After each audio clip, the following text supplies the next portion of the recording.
Corona vaccine की किल्लत, पंजाब और सिंध में आज तमाम वैक्सीनेशन सेंटर्स बंद। ला इल्म शहरी दूसरी डोज लगवाने बड़ी तादाद में सेंटर्स पहुंच गए। महकमा सेहत पंजाब का कहना है कि आज रात तक वैक्सीन की वाफिर मिकदार पहुंच जाएगी।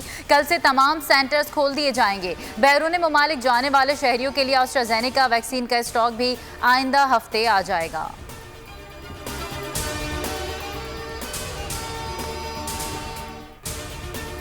साइनोफार्म और साइनोवैक दूसरी डोजेस के लिए स्टॉक में मौजूद हैं। एस्ट्राजेनेका और कैंसाइनो वैक्सीन की पहली डोज लगाई जा रही है।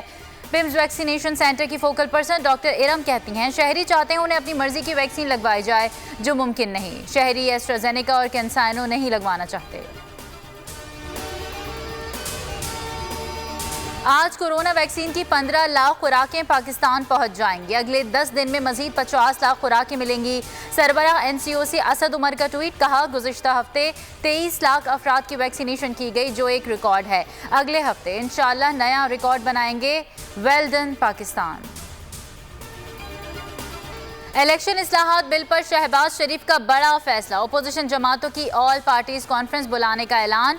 बिलावल भुट्टो और मौलाना फजलुर रहमान ने इक़दाम की हिमायत कर दी। हुकूमत ने APC को मुस्तरद कर दिया। असद उमर बोले, ऑल पार्टीज कॉन्फ्रेंस डिक्टेटरशिप दौर की रिवायत है। फवाद चौधरी का कहना था कि शहबाज शरीफ की तजवीज़ मुज़हका खेज़ है। अपोजिशन लीडर पार्लिमान को कमज़ोर करने के एजेंडे का हिस्सा बन रहे हैं। और PSL में इस्लामाबाद यूनाइटेड की कामयाबियों का सफर जारी। मुल्तान सुल्तान्स को 4 विकेटों से शिकस्त दे दी। लाहौर कलंदर्स पाकिस्तान सुपर लीग से आउट। कराची किंग्स ने प्ले ऑफ मरहले के लिए क्वालिफाई कर लिया। अहम मैच में कोयटा ग्लैडिएटर्स को 14 रन से हरा दिया।